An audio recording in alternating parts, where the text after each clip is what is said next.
जय जय देव श्री गुरुदत्त। श्री महागणाधिपतये नमः। श्री महासरस्वत्यै नमः। श्री गुरुभ्यो नमः। अवधूत चिंतन गुरुदेव दत्त गुरुदेव दत्त गुरुदेव दत्त। हरि ओम। విశ్వనాథ శోభనాద్రి లిటరరీ ఫౌండేషన్ వారి సమర్పణలో ఈ దత్తాత్రేయ స్వామి గురించి మనం తెలుసుకోబోతున్నాం. గత భాగంలో దత్తాత్రేయ స్వామియే పూర్ణ పరబ్రహ్మ తత్వము అని వేదవ్యాసుల వారు ద్వారా బ్రహ్మాండ పురాణములో మనకు తెలియజేయబడిన విధానాన్ని తెలుసుకున్నాం. ఇక ఆ పూర్ణ పరబ్రహ్మతత్వము అంటే పరతత్వము, పరమాత్మ, ఈ సృష్టి స్థితిలయములన్నింటినీ కూడా కారణభూతుడైనటువంటి పరమాత్మ ఏ విధంగా సాకారముగా దత్తాత్రేయుడిగా అవతరించిన విషయాన్ని ఈ భాగంలో తెలుసుకుందాం. సృష్టిలో ప్రజాపతి అయినటువంటి బ్రహ్మగారు సృష్టి ప్రారంభం చేయమని చెప్పేసేసి మహావిష్ణువుకి ఆజ్ఞ అనుసరించి ముందుగా సనక సనందన సనత్ కుమార సనత్ సత్యాతులు అనేటువంటి నలుగురు కుమారు సృష్టిస్తే వాళ్ళు విరాగులే వెళ్ళిపోయారు. తర్వాత నారదుని సృష్టిస్తే నారదుడే విరాగే వెళ్ళిపోయాడు. తర్వాత కొందరు ప్రజాపతిని సృష్టించాడు. అందులో అత్రి మహర్షి ఒకడు. అదేవిధంగా ఆయన ఛాయలోంచి కర్దమ ప్రజాపతి అనేటువంటి కర్దముడు అనేటువంటి ప్రజాపతి కూడా జన్మించడం జరిగింది. ఇక బ్రహ్మగారు తన కుడిపార్శ్వం నుంచి స్వయంభూమనువును ఎడపార్శ్వం శతరూప అనేటువంటి కన్యను సృష్టించి వాళ్ళిద్దరికి వివాహం చేసి వారి ద్వారా మానవ సృష్టి చేయమని చెప్పడం జరిగింది.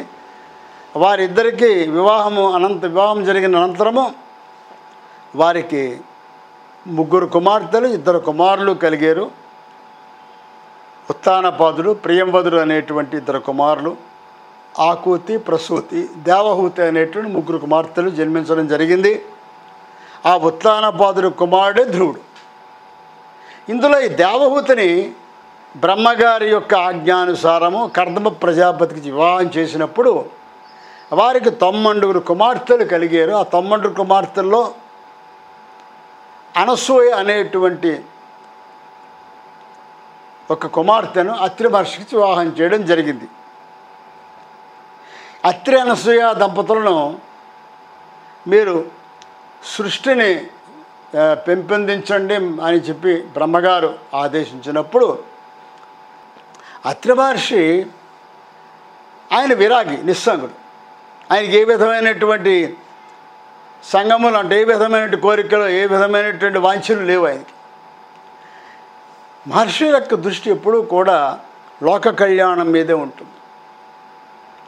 వారి సొంతంగా సంసారం గురించి కానీ ఆలోచించరు.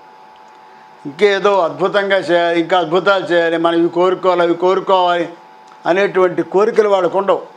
రాగద్వేషరహితులు, ఏ కోరికలు లేని వాళ్ళు, నిస్సంగులు, విరాగులు. అయితే వివాహం ఎందుకు అంటే వంశాభివృద్ధి కోసం వివాహం. అనసూయామాత వివాహం చేసుకున్న తర్వాత అత్రి మహర్షి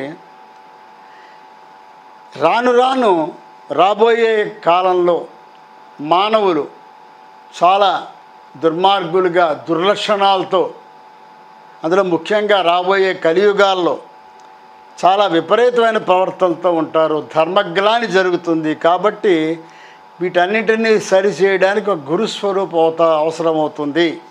అందువల్ల ఒక గురుస్వరూపంగా పరతత్వాన్ని, పూర్ణ పరబ్రహ్మతత్వాన్ని భూమి మీదకు తీసుకురావాలి, ఆయన్ని ఆ సాకారం ధరించమని చెప్పాలి అనేటువంటి ఏకైక లక్ష్యంతో అత్రి మహర్షి వృషభ పర్వతం దగ్గర నిర్వింధ్యా నదీ తీరంలో ఆయన తపస్సు చేయడం మొదలు పెడతాడు. భర్తనే భార్య అయినట్టు అనసూయ కూడా ఆవిడ అనుసరిస్తూ ఉంటుంది. కొన్ని వేల సంవత్సరాలు తపస్సు చేసిన తర్వాత ఆయన ఎవరి గురించి తపస్సు చేస్తున్నాడో తెలియక ఇంద్రాయ దేవతలు వేడుకున్న మీదట ముగ్గురు మూర్తులు ప్రత్యక్షం అవుతారు, త్రిమూర్తులు. వాళ్ళని చూసినటువంటి అత్రి మహర్షి, నేను మిమ్మల్ని ఎవరి గురించి కూడా నేను తపస్సు చేయలేదయ్యా, మీరు ఎందుకు వచ్చారు అని అడుగుతాడు. మరి నీకు ఎవరికి కావాలి? మీ ముగ్గురిని కూడా శాసించేటువంటి పరబ్రహ్మ ఎవరైతే ఉన్నాడో ఆయన గురించి తపస్సు చేశాను. అది నిరాకారము. ఆ నిరాకారాన్ని సాకారంగా చూడాలి అని నేను తపస్సు చేస్తున్నాను అని చెప్తాడు. సరేనయ్యా, మంచిదే, ఇదే విధంగా నువ్వు తపస్సు చేయి, తప్పకుండా నీ లక్ష్యం నెరవేరుతుంది అని చెప్పి త్రిమూర్తులు ఆశీర్వదించి వెళ్ళిపోతారు. మళ్ళీ తీవ్ర స్థాయిలో తపస్సు చేస్తూ ఉండగా ఆ పరతత్వం ఏదైతే ఉందో ఏకముఖుడై 4 చేతులతో సోలమును ధరించి జ్యోతిస్వరూపుడు అంటే ఛాయామాత్రుడై నిర్మల స్ఫటికాకుడితో వెలిగిపోతూ అత్రి మహర్షికి దర్శనమిస్తాడు. నాయనా, నువ్వు కోరుకున్నట్టు పరతత్వాన్ని నేనే, నీకేం కావాలో కోరుకో. దానికి అత్రి మహర్షి, స్వామి, రాబోయే కాలంలో ధర్మగ్లాని విపరీతంగా జరుగుతుంది కాబట్టి దీన్ని సరిదిద్దే విధంగా నువ్వే గురుస్వరూపంగా అవతరించాలి అని కోరుకుంటాడు. దానికి పరతత్వము అంగీకరించి మళ్ళీ తపస్సు చేయమంటుంది. మళ్ళీ తపస్సు చేస్తూ ఉండగా 3 ముఖములు 6 చేతులతో, ఈ చేతుల్లో కమండలము, అక్షమాల, త్రిశూలము, ఢమరుకము, చక్రము, శంఖము ధరించినటువంటి పట్టుపీతానమ ధరించి ముద్దులొలుకుతూ ఉన్నటువంటి 12 ఏళ్ల బాల రూపంలో పరతత్వం అవతరించి ఆయన ఏం చెప్తాడు, నాయన, నేను నీకు దత్తం అయ్యాను కాబట్టి దత్తుడను అని చెప్పి ఆయన చెప్పుకుంటాడు. ఆయన అత్రివరదుడు అంటాం మనం. దానికి ఆయన ఏం చెప్తాడంటే, బాగానే ఉంది స్వామి, ఇలా కాదు, నువ్వు నా కుమారుడిగా జన్మిస్తే నాకు ఇంకా సంతోషం అంటాడు. సరే, నీ కోరిక తీరుస్తానని చెప్పేసి మళ్ళీ తపస్సు చేయమని చెప్పి తపస్సు చేస్తూ ఉండగా దిగంబరుడై బాల రూపంలో పసిబాలుడిగా అనుగ్రహిస్తాడు, దర్శనమిస్తాడు పరబ్రహ్మ. దర్శనమిచ్చి, నాయన, నీ కోరిక ప్రకారము నీ దత్తుడిని అయ్యాను, నీ అత్రివంశంలో నేను ఉన్నాను కాబట్టి నేను ఆత్రేయుడిని అవుతాను కాబట్టి ఇటుపై నేను దత్తాత్రేయుడిని అని చెప్తాను. అప్పుడు అమ్మవారు అంటుంది, సరే నాయన, అంతా బాగానే ఉంది అంటే అనసూయమ్మ తల్లి ఏమంటుంది, చాలా బాగుంది, కానీ ఇలా రావడం కలిసి వచ్చే నడిచొచ్చే కొడుకు పుట్టినట్టుగా కాదయ్యా, నా గర్భవాసం నువ్వు జనించినట్లయితే నాకు ఆ మాతృత్వపు ఆనందం కూడా నాకు పంచవచ్చు కదా అంటుంది. తథాస్తు అని చెప్పేసి మళ్ళీ మాయమైపోతాడు స్వామి. సరే, అక్కడ తిరిగి వచ్చేస్తారు. తన ఆశ్రమానికి వచ్చిన తర్వాత మళ్ళీ కఠోరమైనటువంటి తపస్సులోకి వెళ్ళిపోతాడు. ఈ తపోగ్ని జ్వాలలు ఎంతవరకు వెళ్ళిపోతాయంటే సమస్త లోకాలు దహించేయడం కాకుండా ఆ అత్రి మహర్షినే దహించే స్థాయికి వచ్చేస్తాయి. ఆ సమయంలో బ్రహ్మదేవతలందరూ వేడుకుంటే పరతత్వము ఆ యొక్క తేజస్సుని అత్రి మహర్షిలో ప్రవేశిస్తుంది. అప్పుడు ఆ శరీరం అంతా చల్లబడుతుంది, సమస్త లోకాలు చల్లబడతాయి.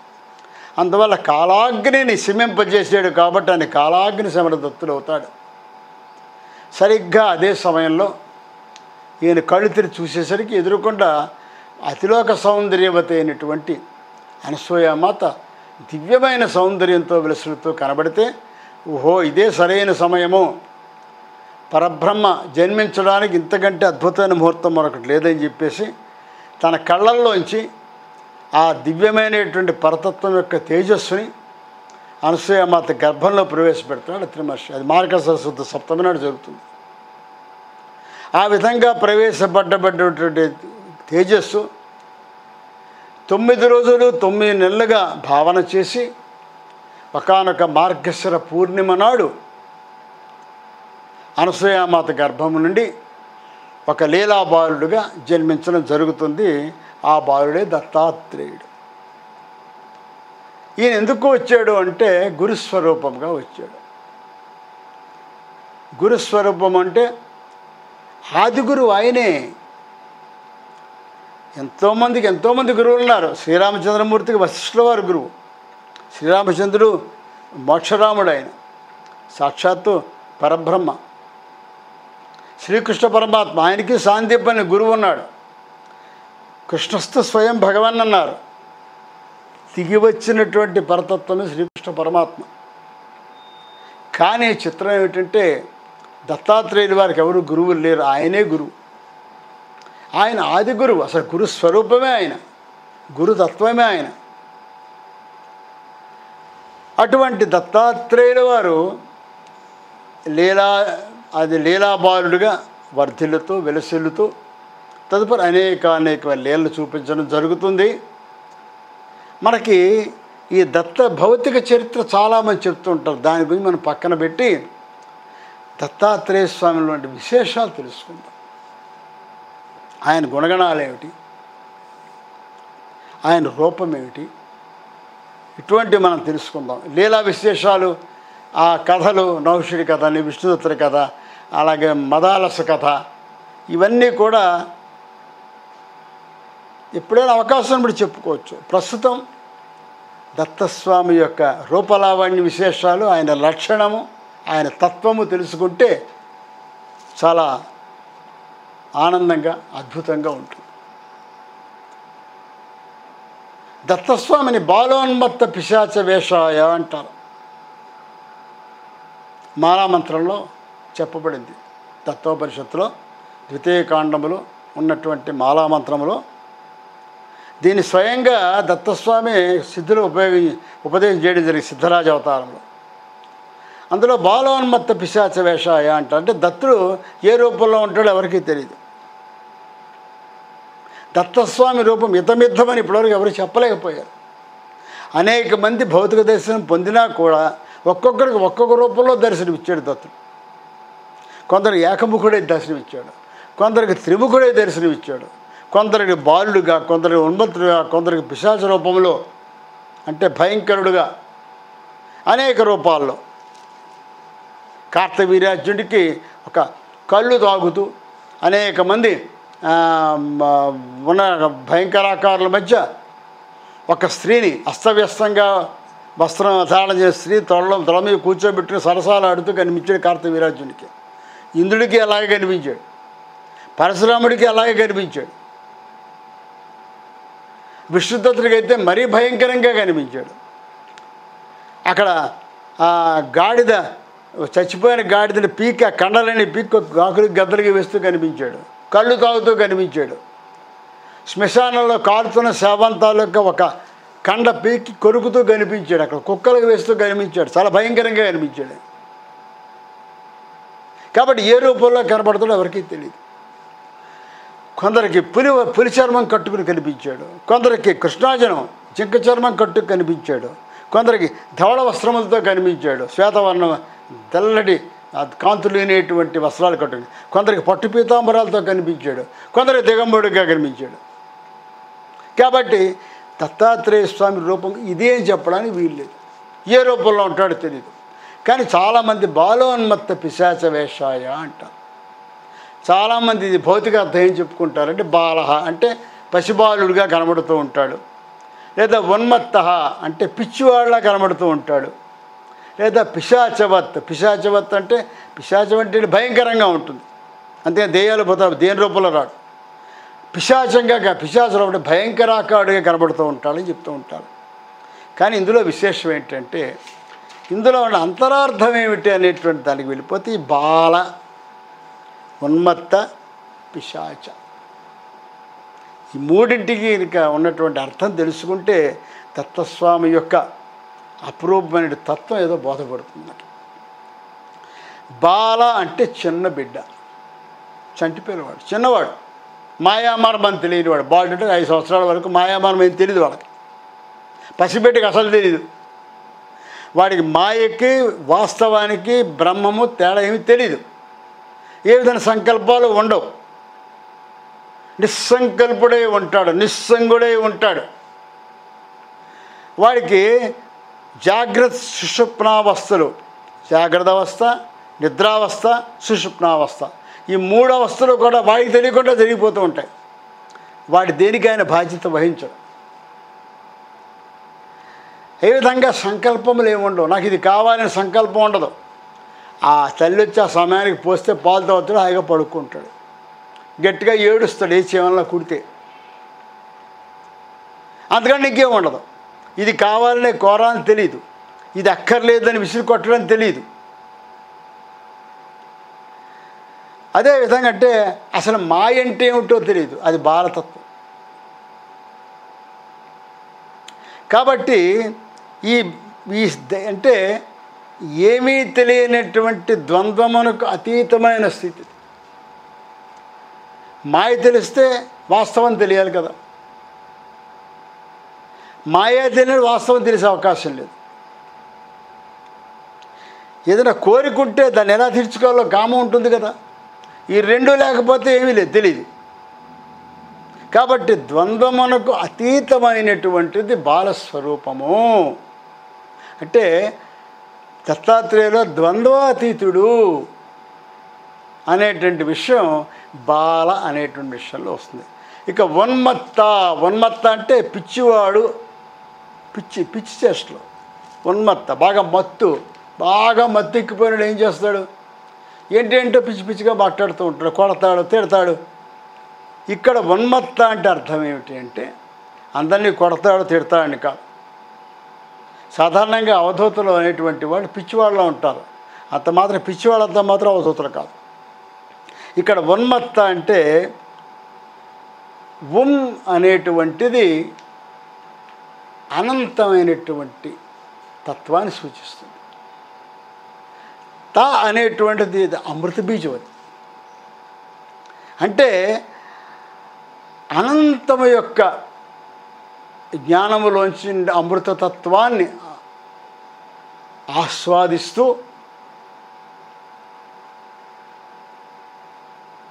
అందులో ఆ స్థితిలో నిర్వికల్పమైనటువంటి స్థితికి వెళ్ళిపోయినవాడు, సమాధి స్థితికి వెళ్ళిపోయినవాడు ఉన్మత్తుడైపోతాడు. అంటే అనంతమైనటువంటి ఇందులో అమృతతత్వాన్ని ఆస్వాదిస్తూ అమృతాన్ని ఆస్వాదిస్తూ తాగుతూ అంటే ఆస్వాదిస్తూ అమృతం అంటే అమృతం తాగడు అక్కడ. ఉన్మత్తత పొందినటువంటి వాడు. ఇది యోగులకు ఎట్లా సాధ్యమవుతుందయ్యా అంటే మనలో ఉండేటువంటి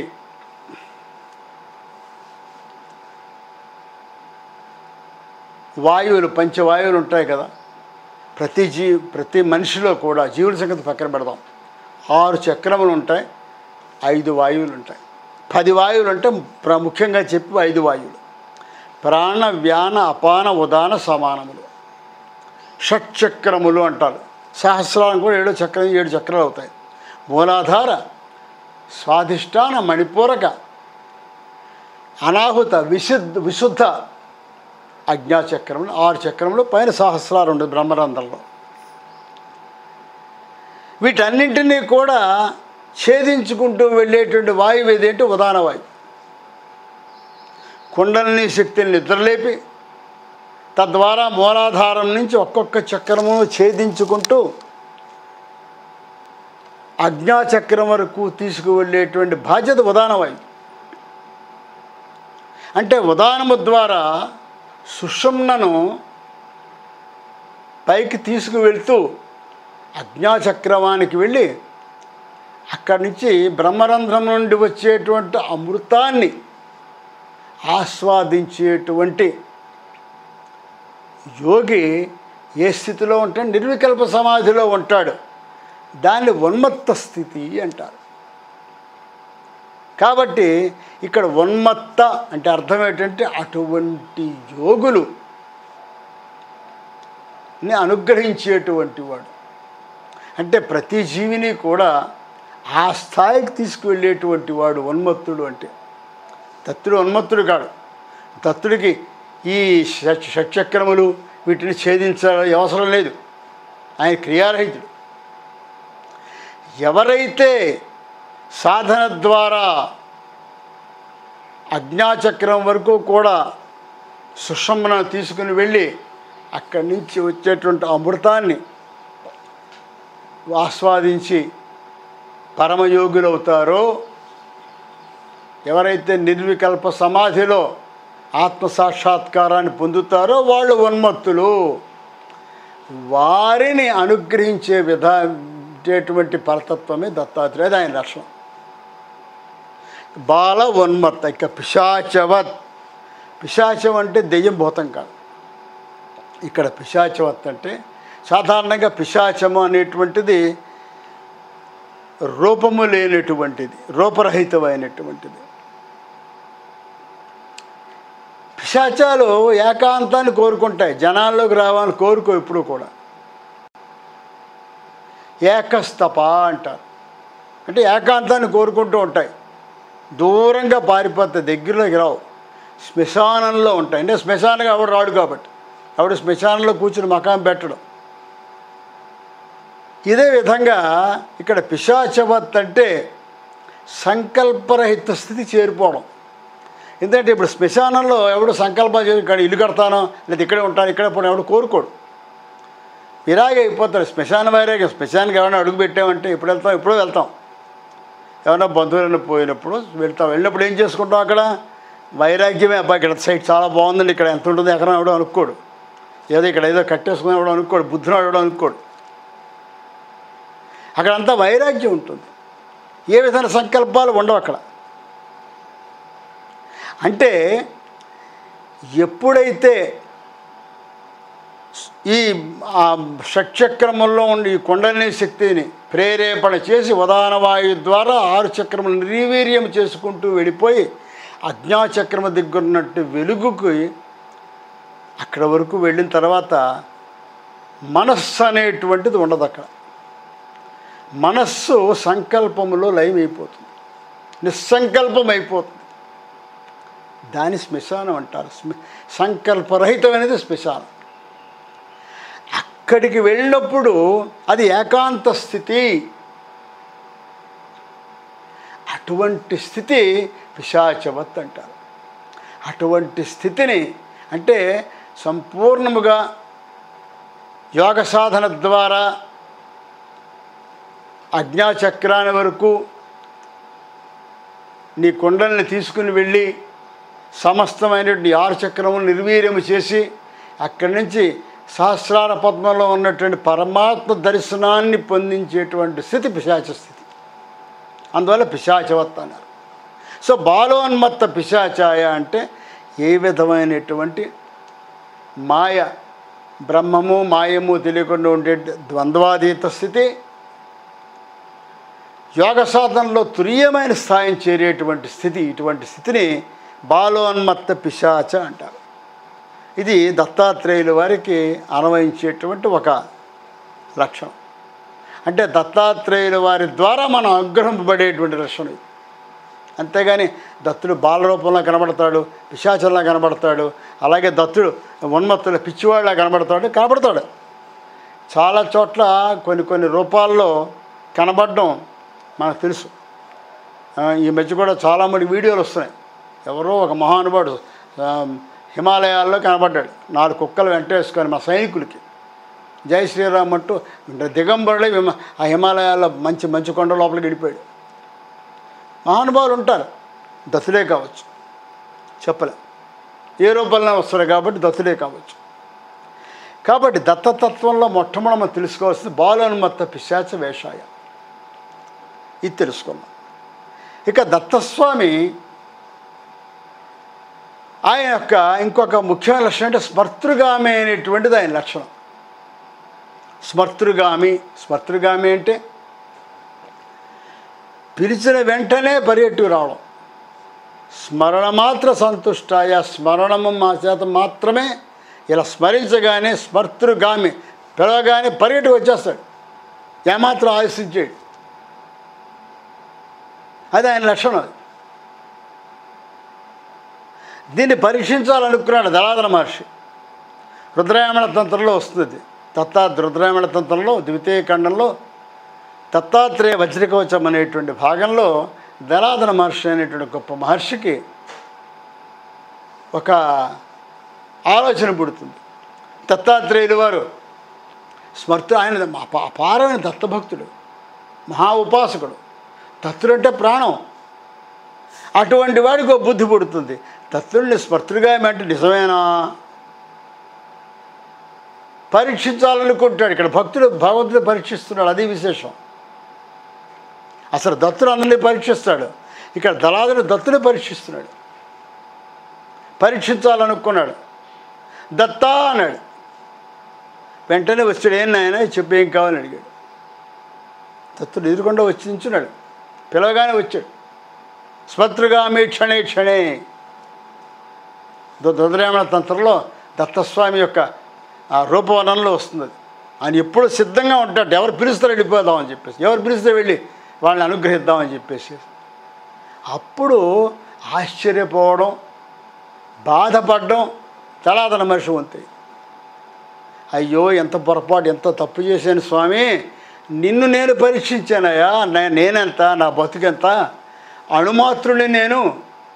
అలాంటిది నిన్ను సంపూర్ణ పరబ్రహ్మ అయినటువంటి, పరతత్వం అయినటువంటి, ఆదిగురువు అయినటువంటి, త్రిమూర్త్యాత్మకుడు అయినటువంటి నిన్ను నేను పరీక్షించాలనుకోవడం కంటే బుద్ధి పొరపాటు లేదు కదా, నేను చాలా మహాపాపిని, నువ్వు ఏ శిక్ష విధించినా సిద్ధంగా ఉన్నానని చెప్పాడు. దాని ఈ నవ్వంటాడు, మమ ప్రకృతి దృశి, ఇది నా ప్రకృతి, ఇలాగే ఉంటుంది ఇది. ఎందుకంటే నా లక్షణం అది. మమ ప్రకృతి దృశి అభక్త్యోవా సుభక్త్యోవా యస్మరే నామనంయది తదామి తద్వాగమ్య దదామి తదీక్షితం చెప్తాడు, స్పష్టంగా చెప్తాడు. ఇది నా ప్రకృతి, నా లక్షణం ఇది, నేనేం చేయలేను. ఏమిటి నా లక్షణం? మమ ప్రకృతి దృశి అభక్త్యోవా సుభక్త్యోవా, నా భక్తుడైనా సరే కాకపోయినా సరే నాకు ఇబ్బంది లేదు. మనస్ఫూర్తిగా నన్ను యస్మరే నామనంగది, నా నామాన్ని ఎవరైతే దత్తా దత్తా అని చెప్పేసి సంపూర్ణమైనటువంటి శరణాగతితో నన్ను పిలుస్తాడో తక్షణమే తదామి తముపాగమ్య, తక్షణమే వచ్చేస్తా. దదామి తదీప్సితం, వాడి ఈప్సితాన్ని కూడా, వాడి యొక్క కోరికలన్నీ తీర్చేస్తాను. ఇది నా నా నా యొక్క ప్రతిజ్ఞ, నా లక్షణం ఇదంటాడు. అంటే ఇక్కడ దత్తాత్రేయ స్వామిలో ఉన్నటువంటి గొప్ప విశేషం ఏంటంటే, పిలుస్తే చాలు పలుకుతాడు, సందేహం లేదు. అది అనుభవించిన వాళ్ళకి తెలుస్తుంది. అందుకే అంటారు, దత్తోనామ స్మరణ మమలాం కుర్వతాం సన్నిధానే గూఢాకారశ్చరతి శాసాం వాంఛితం ధాతుకామ. దత్తనామాన్ని నిరంతరము స్మరిస్తున్నటువంటి వాళ్ళకి దత్తస్వామి గూఢాకారశ్చరతి శాసాం, నీ వెనకాల గూఢంగా, నీ వెనకాల సహసాం, నీతో పాటే, నీ నీడలాగా నీ వెంటను నేను కాపాడుతూ ఉంటాడు. అది స్వయంగా దత్తుడు చెప్పుకున్న మాట. అందువల్ల నువ్వు ఆ దత్తనామాన్ని నువ్వు పిలిచేకుండా నువ్వు వచ్చానయ్యా, ఇది నీకేం కావాలో కోరుకుంటే ఇది కోరికలు లేవు. ఏ కోరిక లేనివాడే ఋషి. ఆయన మహర్షి, దళాదన మహర్షి. స్వామి నాకేరు కోరికలు లేవయ్యా, బుద్ధి పొరపాటు నిన్ను పిలిచాను, తప్పు చేశానంటే, పిచ్చివాడా నువ్వు నన్ను పిలవడం ఏమిటి? ఏ కారణము లేకుండా కార్యం ఉండదు. కాబట్టి ఏదో ఒక ప్రత్యేకమైన నా సంకల్పం వల్ల నువ్వు నన్ను పిలిచావు అంటే, నీ చేత నేను పిలిపించబడ్డాను. నా సంకల్పం వల్లనే నువ్వు నన్ను పిలిచావు కాబట్టి నా స్మర్తృగామి లక్ష్యం నిరూపించడం కోసం నేను వచ్చాను ఇక్కడికి. వచ్చాను కాబట్టి నీకు ఏదో ఒకటి చేయాలి. ఓ పని చేయి, నీకు నా వజ్రకవచాన్ని ఇస్తాను, దీన్ని జాగ్రత్తగా ఉపదేశం పొంది ప్రచారంలో తీసుకురా. ఇది ఎవరైతే దీన్ని చక్కగా పఠిస్తారో వాళ్ళందరి యొక్క ఈప్సితాలు, అభీష్టాలని నేను తీరుస్తా, అపమృత్యువుని తీర్చేస్తా, సంతానాన్ని ఇస్తా, వాళ్ళ సౌభాగ్యాలు ఇచ్చేస్తా, వాళ్ళు ఏం కావాలంటే ఇచ్చేస్తా. అని చెప్పి బ్రహ్మాండమైనటువంటి వజ్రకవచాన్ని అనుగ్రహించాడు ఆయన దత్తస్వామి దళాదల మహర్షి. అంటే ఆయన లక్షణం ఏంటనమాట, స్మర్తృగామి అనేటువంటిది దత్తస్వామి యొక్క లక్షణం. పిలిస్తే పలకడం అంటే పిలిస్తే పలుకుతాడండి. ఇప్పుడు దత్త దత్త అంటే వచ్చేస్తాడా? పిలవడానికి నీకు అర్హత ఉండాలి. పిలిచే అర్హతను సంపాదించుకున్నాడు ఖచ్చితంగా పిలిస్తే వస్తాడు, అందులో ఏమాత్రం సందేహం లేదు. మరి అర్హత ఎలా వస్తుందండి? దత్తనామ స్మరణ వల్ల వస్తుంది అర్హత. నిరంతర దత్తనామ స్మరణ వల్ల వస్తుంది. దత్త ఇదం వాక్యం తారకం సర్వదేహినాం శ్రద్ధాయుక్తో పఠే నిత్యం దత్త ఇచ్చక్షరద్వయం అని సాక్షాత్తు పరమశివుడు సుఖమహర్షికి చెప్పాడు ఈ మాట. సుఖమహర్షికి పరమశివుడు ఏం చెప్పాడు అనేటువంటి దత్తనామ మీద ఏం చెప్పాడు అనే విషయాన్ని వచ్చే భాగం తెలుసుకుందాం. అంతవరకు స్వస్తి. అందరికీ నమస్కారం. ఈ వీడియో మీకు నచ్చినట్టయితే ఇలాంటి మరిన్ని వీడియోలు చూడాలనుకుంటే మన ఛానల్ని లైక్ చేయండి, సబ్స్క్రైబ్ చేయండి. ధన్యవాదాలు.